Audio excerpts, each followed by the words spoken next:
Bismillah ar-Rahman ar-Rahim. Do you know about Baitul Mamur?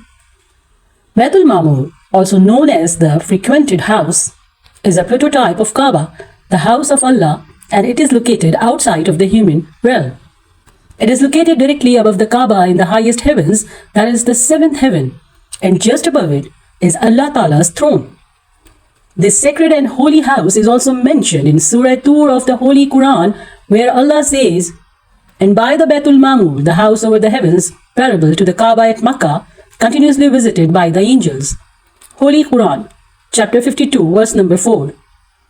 Just as we perform tawaf around the holy Kaaba on earth, the angels perform tawaf around Baitul Mamur day in and day out. 70,000 angels visit Baitul Mamur to worship and pray every single day, who never return. Hence, Baitul Mamur is welcomed by a new legend of 70,000 angels every day. Just as we perform tawaf around the holy Kaaba on earth, the angels perform tawaf around Baitul Mamur day in and day out. 70,000 angels visit Baitul Mamur to worship and pray every single day, who never return.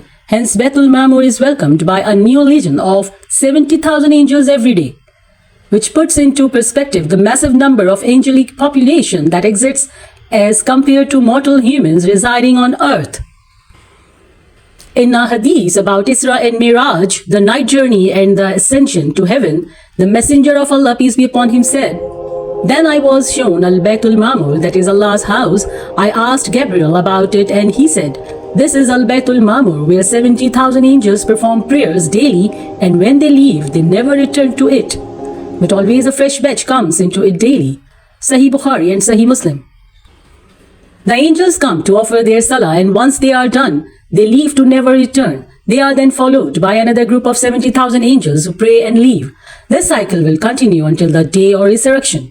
It is also believed that every day the leader of the group of angels is assigned the duty of taking the other angels to a designated spot located in the heaven, where they will stand and engage in dhikr till the end of time and the day of judgment.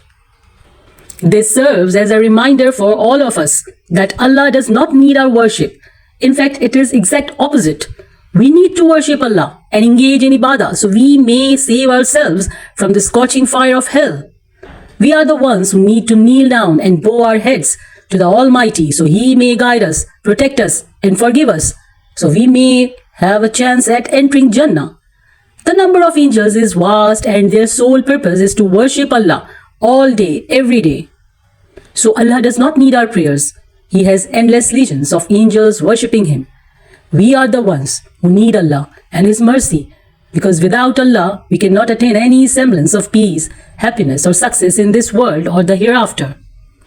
Jazakallah. Narrated by Sabeen Abbas. Don't forget to subscribe the channel and hit the bell icon so you don't miss the updates till next time. Thank you.